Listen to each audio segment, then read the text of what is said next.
Tere hommikust! Eile Doveri baasis president Trump, spiiker ja mina jäime vaikseks, kui kangelased naasid, lipuga kaetud kirstudes. Me austasime neid. Me tundsime kaasa peredele ja kuulasime neid. See, mida ma kuulsin. Pisarate, kallistuste, jõu ja vankumatu otsusekindluse vahel oli sama igas peres. Nad ütlesid, lõpetage. Austa nende ohverdust, ära kõhkle, ära peatu enne, kui töö on tehtud. Minu vastus, nagu ka presidendi oma, oli lihtne ja selge. Lõpetame selle. Austame nende ohverdust, nende ohverdus ainult tugevdab meie pühendumust. Kannan seda käevõru. Staabisergeant Jorge Oliveira oli minu seersant või spetsialist Guantanamo lahes. Hiljem saadeti ta Afganistani, kus ta tapeti 19. oktoobril 2011. Tapetud. 10 aastat pärast 11. septembrit. 15 aastat tagasi ta oli üks sellest 1% Ameerika parimatest. Ta ei olnud mitte ainult rahvuskaardi liige, vaid ka politseinike pereisa. Ma meenutan teda iga päev, nagu ka paljusid teisi, kes kannavad selliseid käevõrusid. Me mäletame alati neid, kes selles konfliktis kaotati. Nende nimed on nüüd igaveseks jäädvustatud meie üllal missioonil ja sügavalt tänuliku rahva hinges. Täna räägin otse teiega, Ameerika rahvas. Mitte läbi filtrite, ei mitte läbi reporterite ega kaabliuudiste manipuleerimise. Ebaus ja Trumpi vastane ajakirjandus ei vali vahendeid. Selleks ajaks teame. Nad pisendavad edusamme, suurendada iga kulu ja kahtluse alla seada iga samm. Kahjuks on Trumpi hüsteeria neil veres. Nad tahavad, et president Trump ebaõnnestuks, aga teie, Ameerika rahvas, teate paremini. Jah, minu ees on ajakirjanikud, kuid nemad pole meie publik. Täna olete teie, head, korralikud ja isamaalised Ameerika inimesed, teie, Ameerika patrioodid, töökad, maksumaksjad ja jumalakartlikud inimesed. Siinne meedia, mitte kogu, kuid suur osa sellest, soovib, et te nii arvaksite. Vaid 19 päeva pärast selle konflikti algust, mis kuidagi viib meid lõputusse kuristikku, igavesse sõtta või sohu, tegelikult ei saaks miski olla tõest kaugemal.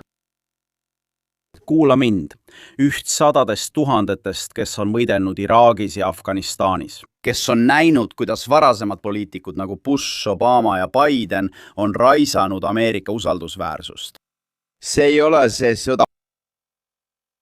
President Trump teab paremini. Epic Fury on teissugune, laserfookusega ja otsustav. Neie eesmärgid, mille on otse andnud meie president, Ameerika ennekõike, on jäänud täpselt samaks alates esimesest päevast. Need ei esinda kindlasti meedia ega ammugi mitte Iraani valitsuse eesmärke ega ole ka uued eesmärgid. Meie eesmärgid jäävad samaks, keskendudes sihtmärgile ja järgides plaani.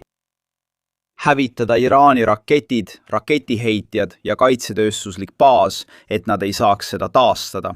Hävitada nende merevägi ning tagada, et Iraan ei saaks kunagi tuumarelva. Meie eesmärgid alates esimesest päevast. Patriootlikud ajakirjanikud, keegi ei suuda sõja ajal täiuslikkust pakkuda. See hoone teab seda kõige paremini. Aga kajastage tegelikkust. Võidame kindlalt ja omadel tingimustel. Iraan on suur riik. Sarnaselt Hamasile on nad suunanud kogu abi, majandusarengu ja humanitaarabi tunnelitesse ja rakettidesse, nagu nad tegid Hamasiga. Iraan on aastakümneid kulutanud riigi ressursse rakettidele, droonidele, käsilastele ja maa-alustele rajatistele, mitte oma rahvale. Jälitame neid metoodiliselt, halastamatult ja ülekaalukalt, nagu ükski teine sõjavägi maailmas ei suuda. Tulemused räägivad enda eest. Oleme seni tabanud üle 7000 sihtmärgi Iraanis ja selle infrastruktuuri. See pole järk-järguline, vaid täpne purustav jõud. Tänane on seni suurim rünnakute laine, nagu oli ka eile. Nagu ma ütlesin juba esimesest päevast alates, meie võimekus kasvab pidevalt. Iraani oma aga kahaneb. Me jälitame ja külvame surma ning hävingut ülevalt. Iraani õhutõrje neutraliseeriti. Kaitsetööstuse baas, tootmisliinid ning nende raketi- ja drooniprogrammid said tugevalt pihta. Ründasime sadu nende kaitsetööstuse baase. Nende võimekus toota uusi ballistilisi rakette sai kõige rohkem kannatada. Meie vägede vastu toimunud raketirünnakud on langenud 90% alates konflikti algusest. Sama kehtib ka ründedroonide kohta. Vaadake kamikaze droone, nende arv on langenud 90%. Nüüd iraanlased tulistavad ikka veel, me teame seda. Aga nad tulistaksid palju rohkem, kui nad saaksid. Aga nad ei saa. Viimane töökoht, mida keegi maailmas praegu tahaks, on IRGC või Basiji vanemjuht. Kõik need on ajutised töökohad. Võttes eeskuju admiral Ernest Kingilt teise maailmasõja ajast, otsustasime ookeani Iraaniga jagada. Andsime neile alumise poole või kahjustasime või uputasime üle 120 nende sõjalaeva. Sageli ootame lõplikku kinnitust kahjustuste kohta, et teada tegelikku arvu. Nende pealveelaevastik pole enam oluline. 11 talvelaeva on kadunud, sõjasadamad halvatud. Iraan on 47 aastat terroriseerinud Ameerika Ühendriike ja meie Nende peamised tööstusharud ei ole terasetööstus, põllumajandus ega turism, vaid Iraani toetatud terrorism. Riik, käsilasväed, maa-alused võrgustikud, ballistilised raketid ja messiaanlik ning vägivaldne islami ideoloogia, mis taotleb apokalüptilist lõppu.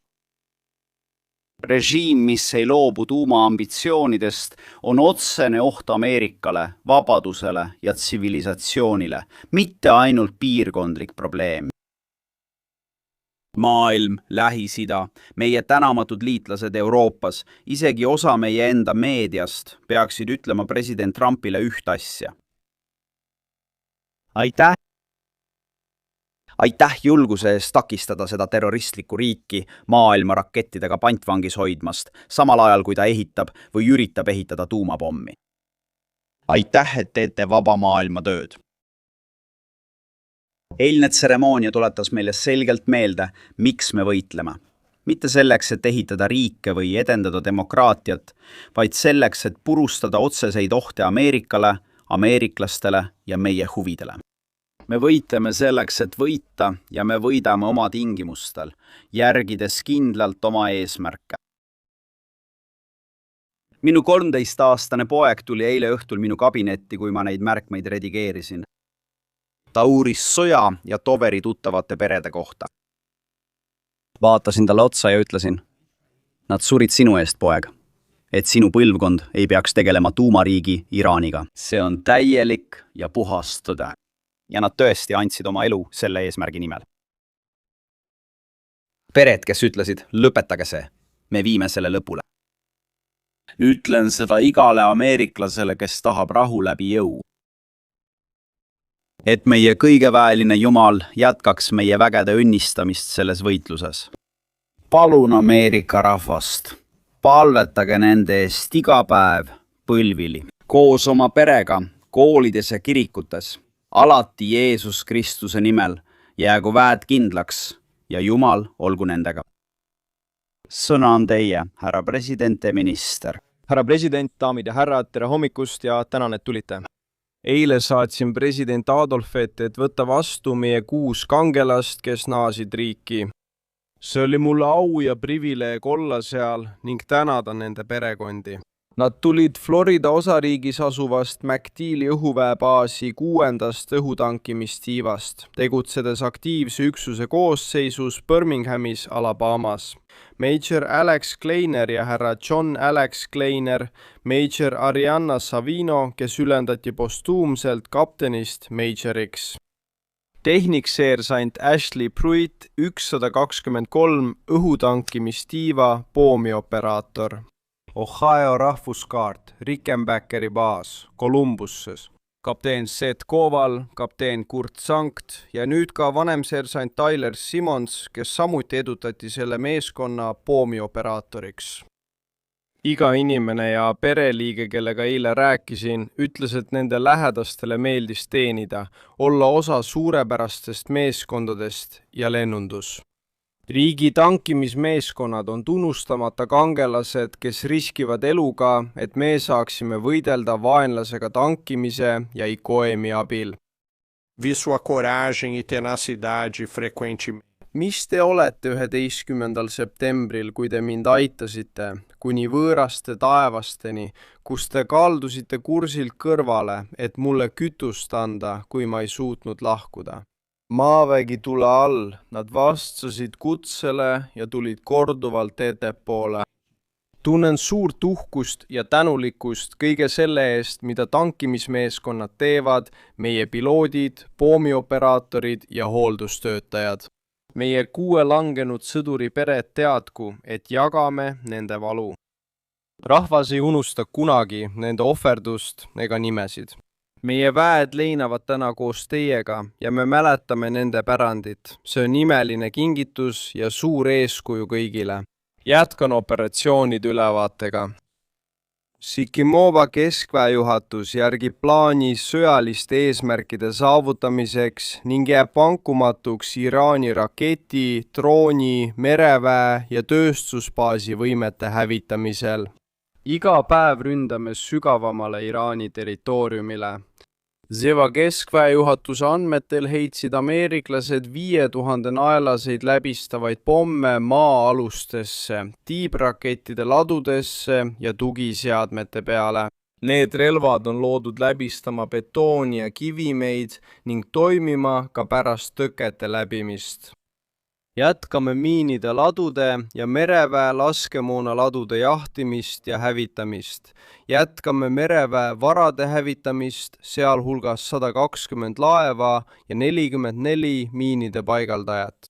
Surve jätkub, lendame ida poole, sisenedes Iraani õhuruumi, et kõrvaldada narkootikumid, ründedroonid ja vähendada Iraani võimu projitseerimist. A10 Warthog tegutseb nüüd lõunarindel, jahtides ja hävitades kiireid ründelaevu Hormuzi väinas. Lisaks on AH-64 Apache helikopterid liitunud võitlusega ja tegutsevad jätkuvalt lõuna-ida suunal. See hõlmab ka osa meie liitlastest. Kasutades Apachid ühesuunaliste ründedroonide vastu Iraagis, on AH-64 helikopterid sooritanud rünnakuid Iraaniga seotud relvarühmituste vastu. Selleks, et tagada ohtude mahasurumine E-128 vägede või huvide vastu, keskendume jätkuvalt iga platvormi neutraliseerimisele, mida Iraan kasutab ameeriklaste või meie partnerite kahjustamiseks. Eelmisel reedel ründasid Cooper ja CENTCOM täpselt üle 90 sihtmärgi Caracase saarel, sealhulgas kogu sõjaline infrastruktuur, õhutõrje, mereväebaas, miinilaod ja dislotseerimispaigad. Nagu minister ütles, jätkame Iraani kaitsetööstuse baasi ründamist ja jätkame sellega ka edaspidi. Täna jätkan teemat ja räägin meie ühendvägede liikmetest. Täna räägin erakordsetest lenduritest igapäevases lahingus, õhuväemeeskondadest, reservväelastest ja B1, B2 ja B52 lennukid. Ja meeskonnad, kes neid relvasüsteeme hooldavad, on Ameerika Ühendriikide kaugmaa rünnakute selgroog. Nende panus operatsiooni Epic Fury on otsustava tähtsusega. Stratcomis admiral Rish Corelli juhtimisel ja Transcomi toetusel planeerib see tankimisjõud, kellest räägin kui erakordsetest lenduritest, missioone, et saavutada USA ja tema liitlaste jaoks ülekaalukad tulemused.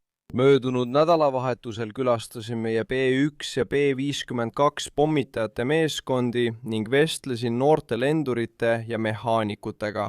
Küsisin neilt, kuidas nad end tunnevad. Rääkige mulle ühest päevast. Ühendjõud, rindekaitse, lendurid, tankimine, tankimisest räägin ja meeskonnad, tankimisreservistid, igapäevane tankimine, meeskonnad, tankimine, jõud. Räägin erakordsetest õhujõududest, kes näitavad üles võitlusvõimet admiral Dorsali ja rindal, erakordsete lendurite jõust, Stratcomi tankimismeeskondadest, räägin erakordsetest meeskondadest. Seal on paigutatud 5 B52 pommitajad ja 4 B1 üksust. Osa neist ameeriklastest on 20-ndates. ja me anname neile selle uskumatu vastutuse juhtida 100 tonne kaaluvaid lennukeid, et täita meie ülesandeid vastavalt vajadusele. Nende missioon algab juba eelmisel päeval, kui nad saavad sihtmärgid, uurivad neid, analüüsivad mõju, vajalikke relvi, relvade programmeerimist, ilmaolusid ja tankerlennukite liikumist. See on väga keeruline ülesanne, mille anname igale meeskonnale. Nad töötavad selle kallal 24 tundi, puhkavad natuke ja lähevad siis lendama. Lõpuks kontrollivad nad kogu varustuse, maskid, ellujäämiskomplektid, laadivad relvad ja valmistuvad. Nad käivitavad reaktiivlennukid tund enne õhkutõusu, lahkuvad päevavalguses, teevad lennueelse kontrolli ja valmistuvad pikkadeks, pingelisteks sõjamissioonideks. Lennu ajal, ümbritsetuna tehnoloogiast, teevad nad mitu õhus tankimist tankerlennukitega teel vastutusalasse, tulles kas Ameerika Ühendriikidest või mõnest eelbaasist. Nagu hävituslendurid ütlevad, on F-16 tankimine palju lihtsam kui B-1, B-2 või B-52 puhul, kus pead aktiivselt juhtima ja kontrollima. Selle lennuki juhtimine on füüsiline, erinevalt hävitajast, mis on palju lihtsam. Nad on kuni 30 minutit ühendatud tankimispoomiga, saades 100 000 naelu kütust. Õhus tankimine on füüsiliselt nõudlik ülesanne ja nad teevad seda operatsiooni käigus, ühendades Iisraeli jõud, et täita neile määratud missioone, heites pomme õigel ajal õigesse sihtmärki ja saavutades soovitud tulemused. Ma tean, et nad on emotsionaalsed, kuid Ameerika rahvas peab mõistma, et nad tegutsevad muljetavaldava keskendumisega. Nad kardavad, aga suurim palve on: Jumal, ära lase mul eksida, lase kõik hästi minna. See on sõdalase palve meis kõigis. Epic Fury päevil, nagu mainitud, kasutasid nad kaugrelvi. Nüüd, nagu ma mainisin, liigume lähimaa ründerelvade juurde. Igaühe taga on uskumatud hooldustehnikud ja relvameistrid, kes lähevad kohale ja tagavad, et lennukid ja nende süsteemid oleksid töökorras. Need lennukid on liiga suured, et angaari mahtuda. Nad seisavad väljas, külmas, lumes ja vihmas. Pommid pannakse kokku väljas, turvalisuse ja ohutuse huvides 24 tundi ööpäevas, iga päev aastas. See ei ole mugav töö, aga kui veeta kas või minut nende motiveeritud noorte ameeriklastega, siis ei saa mitte uskuda Ameerika Ühendriikide tulevikku. See on muljetavaldav. Usaldame nendele noortele ameeriklastele tohutu vastutuse ja nad täidavad selle alati professionaalsuse ja alandlikkusega, tehes seda, mida neilt palume. Kokkuvõtteks jätkame lahinguoperatsioone. Nagu minister ütles, oleme üha rohkem hõivatud. Ma tean, et minister ja mina tunneme uhkust meie 2800 väeliikme üle. Olen tänulik nende meeste ja naiste visaduse ja professionaalsuse eest, kes teenivad Stratcomis, Centcomis, Spacecomis, Cybercomis, Transcomis ja kogu ühendväes. Lõpetan sealt, kust alustasin. Täna meenutame neid 6, kes langesid ja toodi koju. Nad on meie rahva parimad. Peredele, kes seda valu tunnevad, oleme teie kõrval ja jääme alati teie juurde. Olgu me alati nende ohvri väärilised. Annan sõna edasi teile. Aitäh, härra president. Palun vastake nüüd. Aitäh, minister ja president. Arvestades teie ülevaadet avatud sihtmärkide kohta, kui lähedal oleme presidendi seatud eesmärkidele ja millist operatsiooni lõpptulemust prognoosite ilma tundlikke plaane avaldamata? Me ei määra tähtaega, kuid järgime plaani. Jälgime näitajaid hoolikalt, teavitades presidenti ja riikliku julgeolekumeeskonda. Oleme kindlad, et suurema kaasatuse tõttu oleme lähemal ning mõistame täpselt, mida ja miks oleme tabanud. Ja dünaamilisemalt täiustatud luure abil suudame sihtmärke kiiremini tuvastada, kui nad maa-alustest rajatistest väljuvad ning tabada neid enne või kohe pärast tulistamist. Kuna tegutseme plaanipäraselt, tahan Ameerika rahvale rääkida. Ringleb palju kuulujutte laienemisest, uutest missioonidest ja spekulatsioone selle kohta, mida peaksime või ei peaks tegema. tegemist on selgete eesmärkidega. President on andnud meile kõik vajalikku, et täita missioon. Meil on maailma parimad sõjaväelased, kes usuvad sellesse missiooni ja viivad selle ellu. Lõpuks otsustab president, millal oleme Ameerika rahva julgeoleku nimel vajalikud eesmärgid saavutanud. Nii et ei, selleks pole kindlat tähtaega, kuid me liigume õiges suunas. Absoluutselt jah. Just siin. Tere hommikust, härra minister David Sayer, Tõelise Ameerika Hääle uudised. Millised riigid, sealhulgas laheriigid, on meiega kõige koostöö valmimad, kui Euroopa on kõhklev? Ja tahtsin ka küsida internetikatkestuste kohta, mida režiim on põhjustanud ja mis on kestnud juba nädalaid. Kas see neoarmee osaleb režiimi vastases võitluses, näiteks VPN-ide, satelliitide ja muu blokeerimisel? Tahaksin teada, kas see neoarmeel on seal mingit rolli täita? Ilmselgelt liitlaste ja partnerite poolel on Iisrael olnud esimesest päevast alates uskumatu ja võimekas partner, kes on valmis ja suuteline. Pole midagi paremat kui omada võimekusi ja partnereid, kes oskavad neid kasutada. Ka Pärsia lahe riigid on silmapaistvalt hästi hakkama saanud. Tegelikult on Iraani mõnevõrra hoolimatu katse rünnata tsiviilinfrastruktuuri ja muud toonud meie orbiidile riigid, kes varem ei olnud nii kaasatud kui praegu. Ja me oleme uhked, et saame koos nendega kaitsta, olla nende kõrval ükskõik milles. Oleme tänulikud Araabia Ühendemiraatidele, Katarile, Bahreinile, Kuveidile, Saudi Araabiale ja teistele toetuse eest. Mis puudutab internetti, siis näeme, kuidas režiim püüab kontrolli maksimaalselt karmistada. Me võtame vastumeetmeid, millest paljudest me siin rääkida ei saa. Et tagada, et sõnumid jõuaksid Iraani rahvani üldiselt ja nende inimesteni, kes peavad teadma oma saatust või millised on nende valikud. Ka siis, kui režiim varjab tegelikkust ja levitab võltsitud AI pilte, mis vahel petavad ka meie ajakirjandust, nagu pilt põlevast Abraham Lincolnist, jätkame tegutsemist. Tehisintellekti pildid loovad mulje sündmustest, mis tegelikult ei toimu. Nad võltsivad valejutte ja pilte, et oma rahvast petta, püüdes panna neid uskuma. Need sõnumid jõuavad nende rahvani vaevu, sest blokaad on kehtestatud. Leiame sellele kindlasti lahenduse. Sekretär A. Vabandust, aitäh, härra peasekretär. Jooksul tulistas Iraan rakette üle lahe. Nad tabasid Punases meres Saudi Araabia naftarafineerimistehast. Mida tähendab, et neil on see võimekus 3 nädalat pärast sõja algust? Jah, härra minister, te mainisite tsiviilinfrastruktuuri. Tundub, et Iraan kohtleb USA diplomaatilisi esindusi, saatkondi ja konsulaate, nagu oleksid need piirkonnas legitiimsed ja strateegilised sihtmärgid. Mida teeb Pentagon praegu, et näiteks neid varasid kaitsta ja neid rünnakuid ära hoida?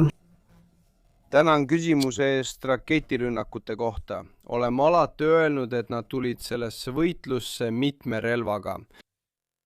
Seetõttu jätkame nende ballistiliste rakettide nii kesk- kui ka lühimaa rakettide võimekuse vastu võimalikult agressiivselt ja otsustavalt tegutsemist. Jätkame nende jälitamist, leidmist ja hävitamist.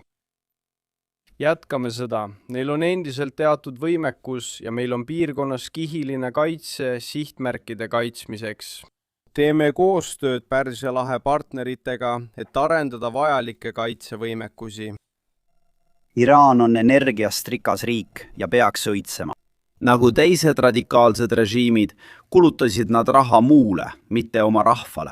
Seetõttu protestisid miljonid iraanlased, sest nad tundsid, et nende elukvaliteet ei vasta sellele, mis see võiks olla.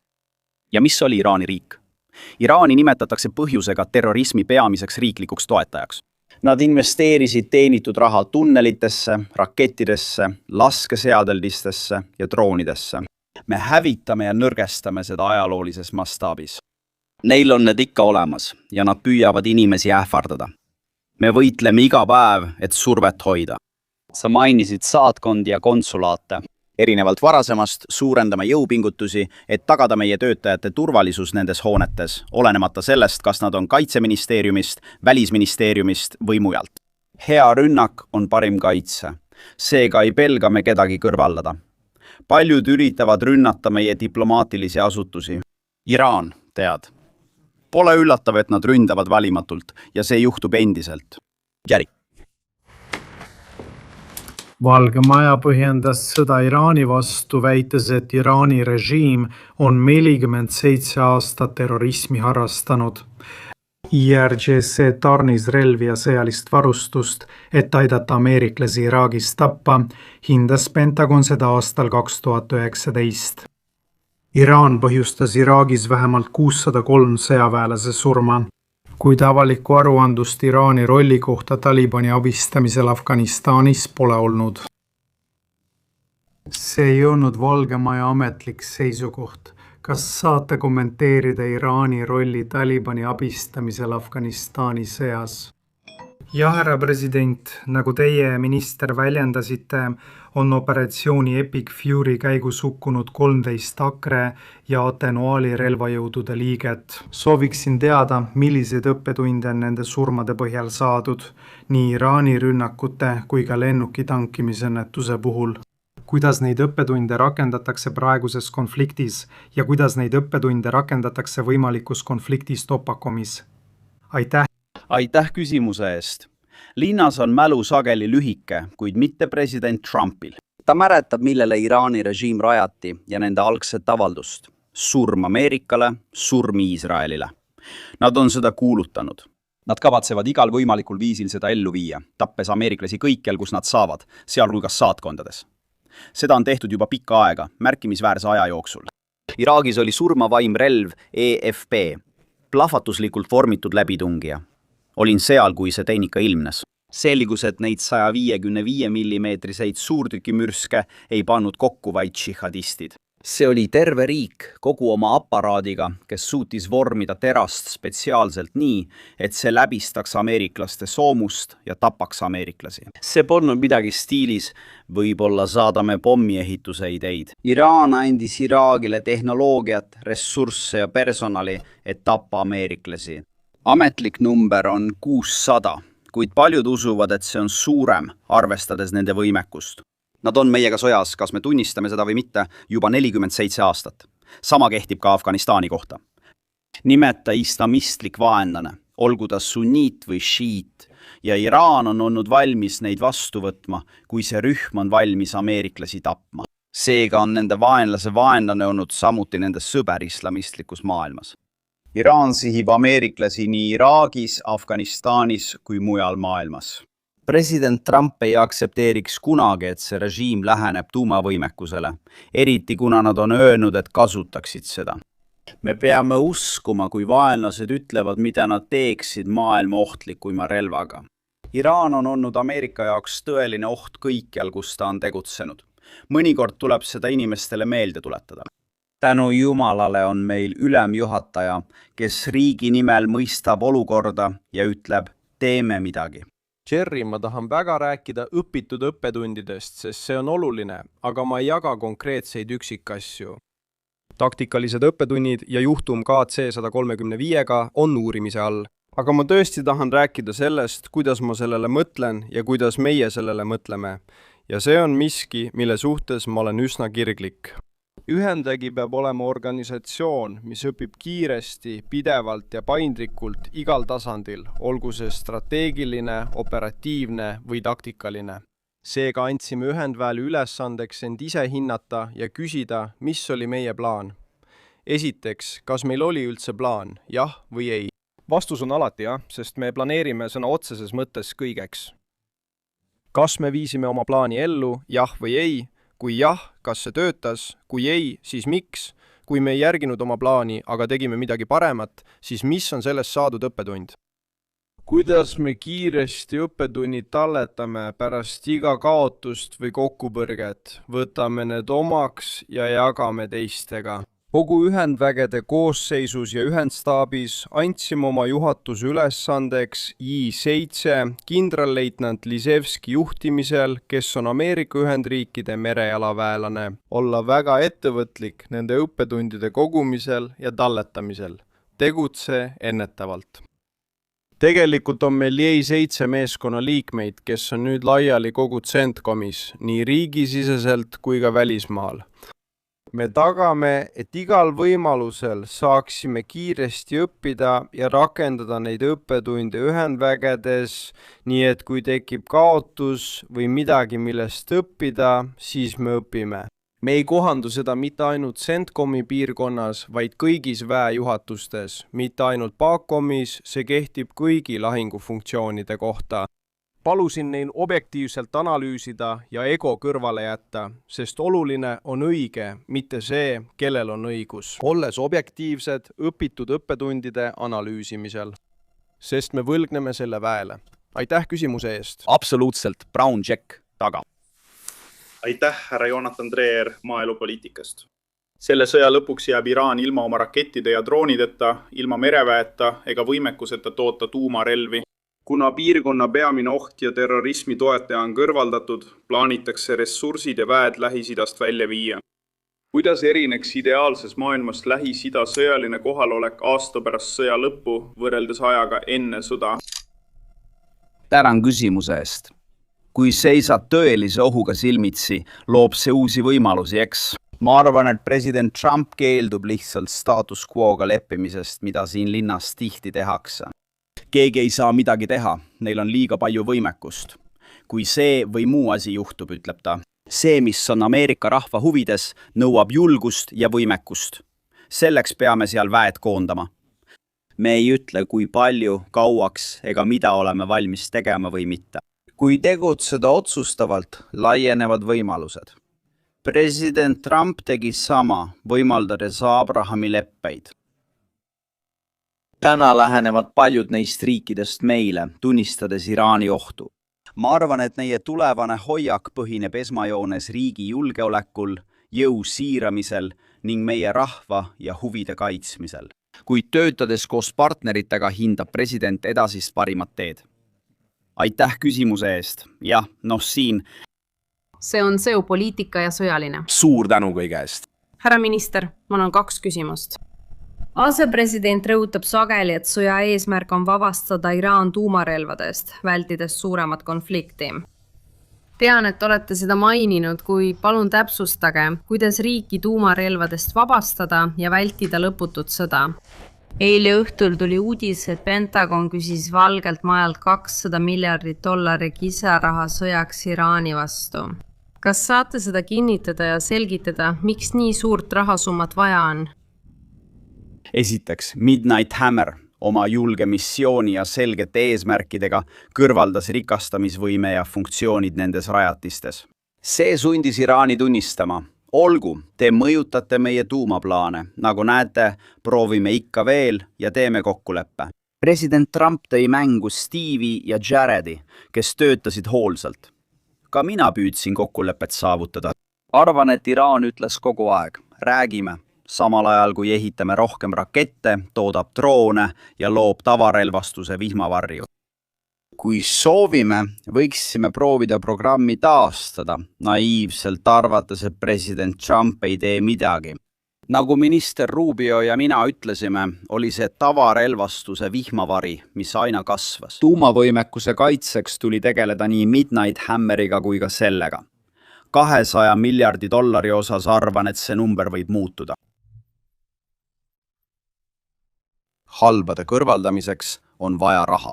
Seetõttu pöördusime tagasi kongressi ja kolleegide poole, et tagada rahastamine tehtule ja tulevastele tegevustele ning täiendada meie laskemoona ja muud varustust rohkem kui vaja. Ta sõnul taastas Trump oma esimesel ametiajal relvajõud. Ta suutis seda teisel korral. See investeering tähendab, et me taastame kõik, mis kulutati. Elavdades kaitsetööstuse baasi ja ehitades Vabaduse arsenali, sõlmime aseministri juhtimisel lepinguid keeruka laskemoona pikaajaliseks tarnimiseks. Saame varustust kiiremini, kui keegi ootas. Arvan, et tegeleme ikka Joe Bideni loodud keskkonnaga, mis ammendas varusid. Ja mitte saata neid meie armeele, ei, vaid Ukrainasse. Iga kord, kui me analüüsime mõnda väljakutset, millega silmitsi seisame, on vastus alati Ukrainale. Lõpuks arvame, et nii peabki olema. See laskemoon teenivad nüüd paremini meie huve ja see eelnõu tagab, et meil oleks pidev rahastus. Võtame veel ühe kiiresti. Aitäh, härra president. Jordan Conradson Gateway Banditist. Nii et eilse South Barsi gaasiväljale tehtud rünnakuga kas teate, kas San Diego omad ei teadnud sellest või ei kiitnud seda heaks? Iisrael kaldub järgima pigem oma eesmärke kui USA seatuid. Ma ei tea, kas te olete nõus, aga president ütles, et ta ei taha rünnata Iraani naftainfrastruktuuri. Nagu te ütlesite, USA vältis seda. Kargi saarel tõuseb nafta hind $120. Miks me toetame Iisraeli selles sõjas, kui nad ajavad oma eesmärke? Aitäh! Meil on trumbid käes, meil on eesmärgid, need eesmärgid on selged, meil on liitlased, kes samuti taotlevad eesmärke ja tõde räägib iseenda eest. President Trump oli selgesõnaline. Iraan on aastakümneid kasutanud energiat relvana. Iisrael andis hoiatuse ja president ütles selle selgelt välja. Iraan teab, et kui rünnata Kargi saart ja selles sõjalisi võimekusi, mida me ainsana ründasime, siis võib kaaluda kõike. USA sõjavägi määrab riigi saatuse. Iraan peaks tegema õigeid valikuid ega tohi enam rünnata Araabia liitlasi ega riike, põhjustades valu, mille nad ise tekitanud on. Suur tänu kõigile teie aja eest.